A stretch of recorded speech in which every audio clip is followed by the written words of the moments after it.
Užkopęs ant Martyno Mažvydo bibliotekos laiptų Virmantas Velikonis rėžė ugningą kalbą jo paranky kolchozų ir sovchozų vadukų bei partsekretorių kontroliuojamų ir suvežtų iš visų rajonų kaimo žmonėms.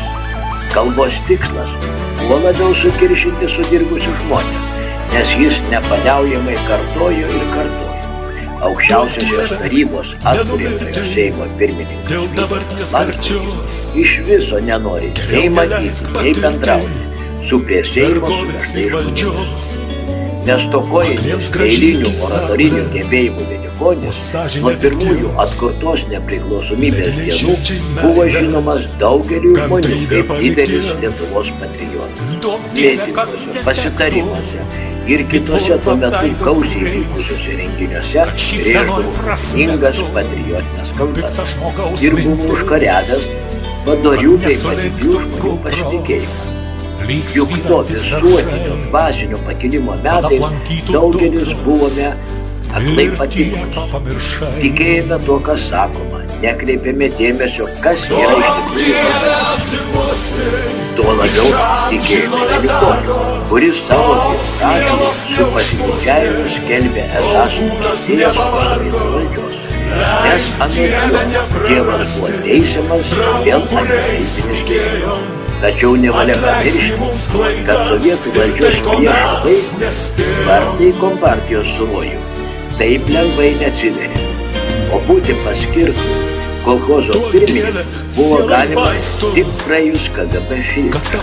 Be to, kiekvienas kolchozo ar sovchozo vadovas buvo specialioje Lietuvos komunistų partijos centro komiteto įskaitoje. Tai gal jis kažkokiu, galbūt tik jam vienam žinomu būdu užsitarnavo tokį didelį partijos tikėjimą. Ir kas gali paneigti, kad Velikonis energingai ir su entuziazmu biografijos dėmę skalbė ir atkūrus nepriklausomybę. Pirmiausia įsigijo pasitikėjimą ir leido šaknis į vadovaujančius Lietuvos sąjūdžio gretas. O susikūrus Lietuvos žemdirbių sąjūdžiu tapo tarybos nariu. Čia jis ir atliko judo darbą. Pradėjo Lietuvos žemdirbių sąjūdžio skaldomąją ardomąją veiklą. Tai buvo daroma pritariant aukščiausiai to meto Lietuvos valdžiai ir iš viršaus.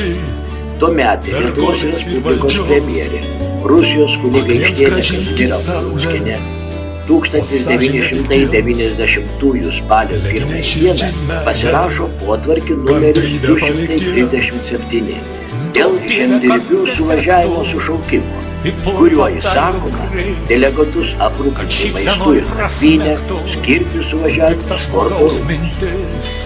Velikonis kartu su Lietuvos žemdirbių sąjūdžio aktyvistu, taip pat tremtinio sūnumi Ėriškių kolchozo pirmininku Algirdu Giedraičiu, sovietinės žemės ūkio ministerijos įtakingais veikėjais Jeronimu Kraujeliu ir Jonu Popovu sudarė vardinius delegatų sąrašą, kuriuose pagrindą sudarė daugiausiai kolchozų ir sovchozų partinių ūkinio aktyvo atstovai. Ir labai trumpai per 2 savaitės 90 metų spalio 12 dienomis surengė bei vadovauja bei vadinamam žemdirbių suvažiavimui. Įkuria Lietuvos žemdirbių sąjungą. Sąmoningai klaidinant eilinius kaimo žmonės buvo sukurta panašių pavadinimų kaip ir Lietuvos žemdirbių sąjungos organizacija. Juk sutrumpintai apie organizacijos rašomos ir tariamos LŽS, kas to meto sumaištyje galėjo greitai susiorientuoti, kad tai dvi visiškai skirtingos politinės krypties organizacijos. Juk ir vakar parinko tą patį garsųjį Lietuvos žemdirbių sąjūdžio veikėją Virmantą Velikonį ir pavadinimai yra žodžiai žemdirbys. Į sąjungos tarybą išrinko garsųjį Rėksnį, buvusį politinį kalinį, reakcingo Lietuvos ateities formos steigėją Albiną Albertiną, taip pat Aleksandrą Terlinską, Lietuvos ateities šalą. Taigi, aukščiausiosios tarybos atkuriamoje Seime numatytos kaimo reformos laikotarpiu įkurta ne mažiau reakcinga organizacija, kurios pagrindiniams rajonams vadovavo patyrus sovietinius. Jie jau sudarė taip vadinamo žemdirbių lyginimo pagrindinę masę.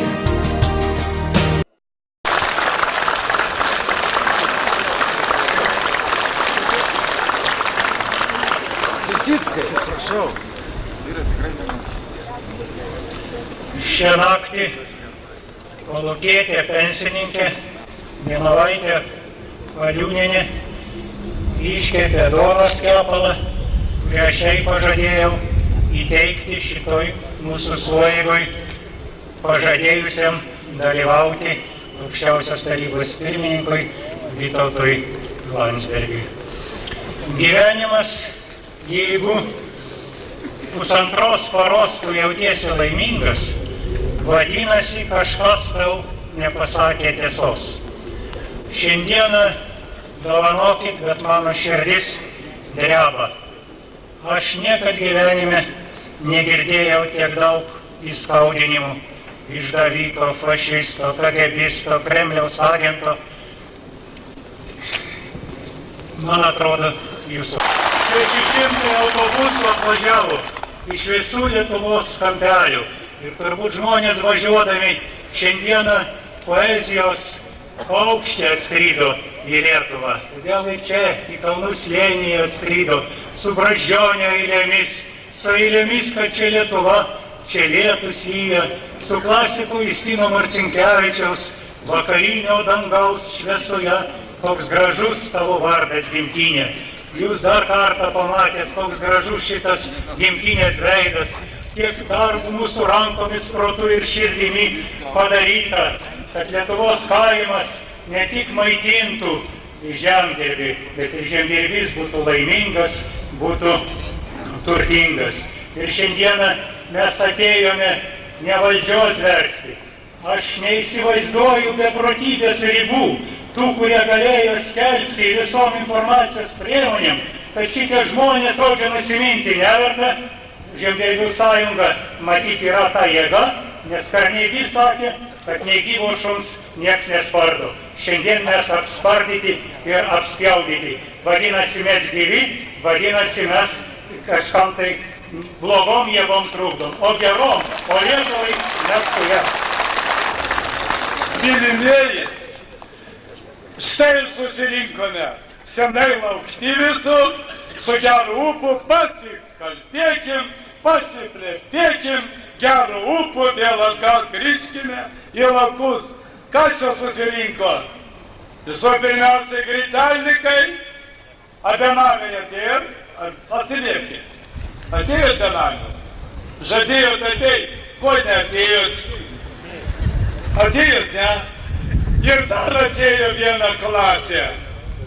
Klasė, kuri vadinasi karaliukai. Iškeikti, iškoneveikti, nupešti. Ir prieš šios lenkėme galvą. Bet sakys, aha, tau matyt, kos nors kolūkio pirmininkas pusę bekono davė, kad tu už jo susistojai. Gal ne tik pusę bekono davė. Aš jau 40 metų prie tarybos, prie kolūkinės sistemos gyvenu. Man kolūkio pirmininkai jau turbūt suvalgiau 100 bekonų iš jūsų rankų. O ne tik tai pusė, iš jūsų gyvenam, iš jūsų valgome. Jūs, mūsų maitintojai. O dabar gana įžangos, pasikalbėkim labai rimtai. 4/5 žemdirbių be dokumentų. Nekalbininkas, bet drįsau įvesti naują terminą, gritelnikai, jum tik gryčia. Atsirado žmonės, kurie sako, mums priklauso 80% žemės. Tai gritelnikam kiek lieka? 1/5 dėmesio centre, 4/5. Kur dingt? Kur dingt? Prieš Lietuvos teisininkus. Kodėlgi, kad Gritaininkų negina pagal teisę? Jau Romos teisininkai parašė, ką reikia daryti po kataklizmų, kuomet, pavyzdžiui, netenka dalis žmonių žemės, dalis žmonių netenka triobų. Kataklizmas praėjo, kas tada daryti? O štai dabar irgi atėjo tos laikas. Tavo tėvas, tavo dėdė neteko 30 hektarų. Štai dabar ant 30 hektarų įsikūrė Trubelnikai, Gritainikai. Kataklizmas praėjo ir štai stovi vienas su dokumentu, o kitas be dokumento. Kam priklauso dabar šitą žemę? Teisininkai sako, tęstinumas jeigu nutrūko, žemė priklauso tam, kuris ant jos sėdi ir ją dirba. Reiškia jums. Yra kerstai du. Yra neapykantos kerštas ir yra meilės kerštas. O apie tą meilės kerštą yra pilna Evangelija. Nes Jėzus pasakė, mylėkite priešus, gerą darykite tiems, kurie jūs skriaudžia. Ir jūs keršykite už šiandieną.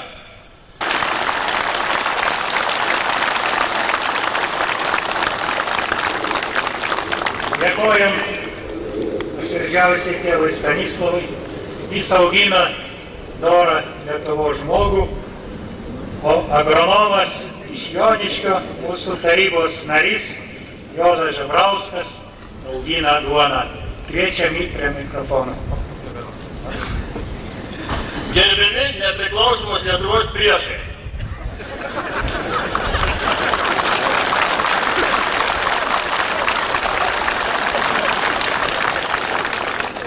Gaila, kad jūs atvažiavote puslėtom rankom ir taip jūs buvot pavadinti.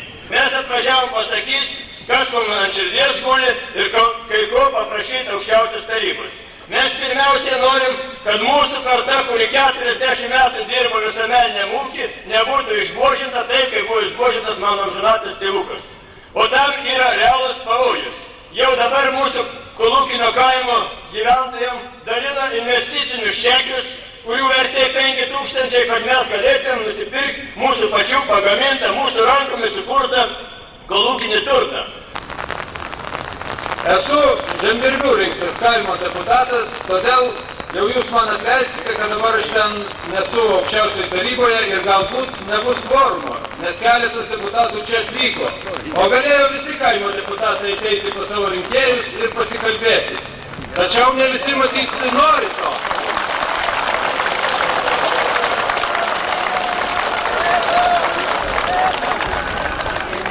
Nes jie bijo žmonių. Kadangi įstatymus priima ne visai tokius, kur atitinka kaimo interesus. Dabar dėl Žemės ūkio ministerijos veiklos. Na kaip gali kaimas pasitikėti tokia ministerija, jeigu jos ministro pavaduotojas gerbiamas Viterskis, jūs turbūt girdėjote rytmečio laidoje kaimui, pasakė, kad žemės ūkiui skirtos statybinės medžiagos gali būti atiduotos miesto statyboms. Ir dabar, pavyzdžiui, Alytaus rajonas antram ketvirčiui, visas rajonas gavo plytų pastatyti vienam namui. Taip, kad jūs šiandien neįsigandot po tų 2 savaičių tokio bruzdesio, ar sakyčiau, šantažo vedamo įvairių organizacijų, pradedant Laisvės lygą, baigiant Sąjūdžiu, antruoju, kuris nėra Lietuvos sąjūdis, manau. O tik tai tam tikrų žmonių jau Sąjūdžiu tapo. Labai gerai, kad neįsigandot. Nes jei mes visi įsigasim prieš tą brutalią jėgą, kurie jie naudojasi, tai Lietuva tikrai nepasieks nepriklausomybės. Raudonuoja visa Lietuva, kada bet kuris pasisakymas prieš, raudoni pasidarė medikai, kurie pareiškė pretenzijas, kad nori geriau gyventi. Raudoni mokytojai, kurie negali gauti sudurti su galvu, pasidarė vakar jau raudonas kaimas, raudonas Lenkų kraštas. Rytoj Lietuva aptars tiek raudoną, kad tiksliną mažytę salelę bauta, tai tik tai nepriklausomybės aikštė su jos gynėjais Terleckininkas, kuriuos šiandien pamatė. Paprašysim Lietuvos Respublikos aukščiausios tarybos deputatę, rašytoją, ateities forumo atstovę, Vidmantė Jasiukaitytė. Žada būti. Ir čia, brangūs žmonės, mes turėtume būti visi labai kažkaip gražiai, kultūringai ir mandagiai vieningi. Aš matau tokį įdomų dėsningumą, kada tik tai ima truputį virpėti valdžios autoritetas, iš karto bandoma padaryti tokį chaosą aplinkui gąsdinant, kad jau ten iš kovo ar iš kažkur jau diviziją apvažiuos žemdirbiai, suprantam, jie pasinaudos ir dabar jau bus viskas. Jau dabar bus.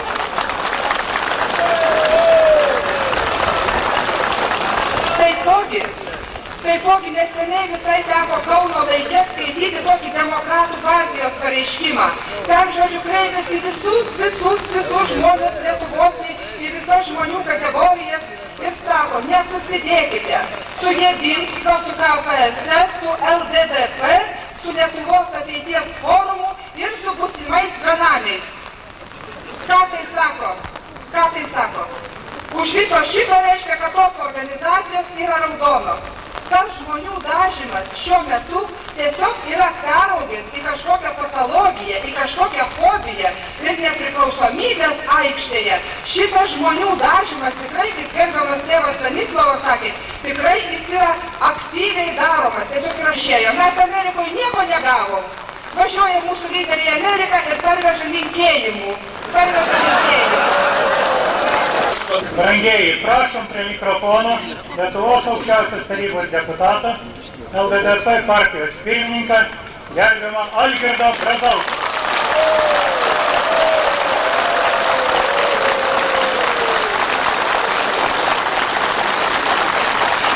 Labą dieną, mėly visi suvažiavę iš tolimiausių Lietuvos kampų.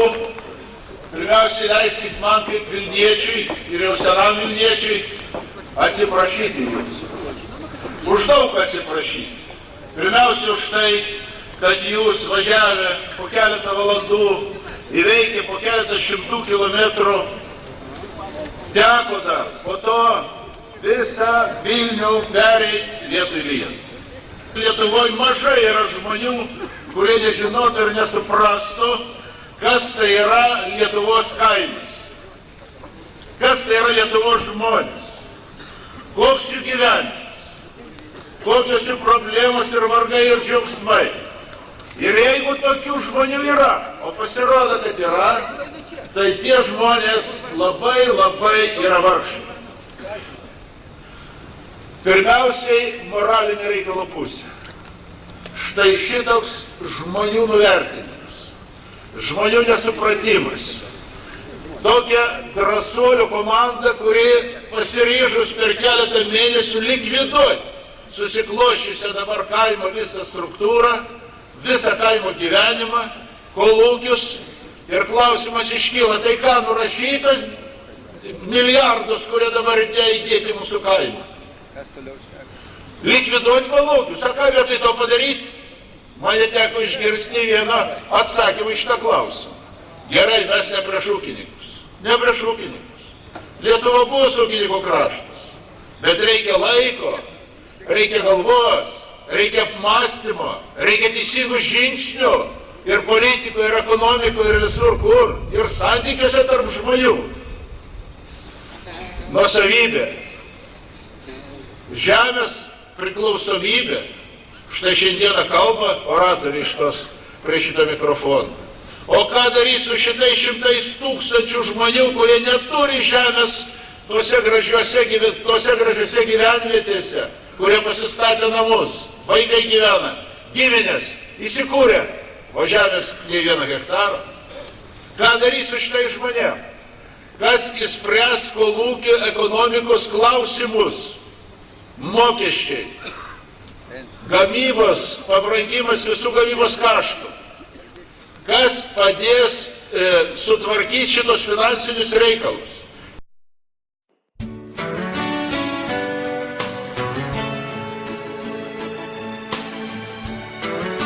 gudriai kėlė savo autoritetą neseniai buvęs Lietuvos komunistų partijos pirmasis sekretorius, kurio nurodymų klausė netgi Lietuvos KGB. Jis kepurę pakeitė į taip vadinamos Lietuvos demokratinės darbo partijos pirmininko postą. O Virmantas Velikonis tikrai buvo gerai informuotas, kad Seimo pirmininkas tomis Lietuvai įgimtomis dienomis labai užimtas ir neturi laiko eiti raminti su kiršintumu. Juk pogrindyje dar veikė Burokevičiaus platformininkai, nerimo Valerijaus Ivanovo Jaginsko, Vilniaus krašte šurmuliavo Lenkų autonomininkai, stovėjo okupacinės kariuomenės garnizonai. Žinojo Velikonis, nes atkuriamojo Seimo nariai buvę kompartijos lyderiai jam pranešė, kokia įtempta Seimo pirmininko darbotvarkė. Žinojo tai Velikonis, nes prie Seimo juk net nesiruošė mitinguoti. Argi kitaip būtų visus kvietęs į Kalvų parką, kur iš anksto buvo pasiruošta mikrofonai ir garsiakalbiai. Argi savaime pakila oratoriams ir garso aparatūra atsiranda? Kol kūnas nepavargo, leisk Dieve neprarasti draugų, kuriais tikėjom. Atleisk į mums klaidas ir tai, ko mes nespėjom.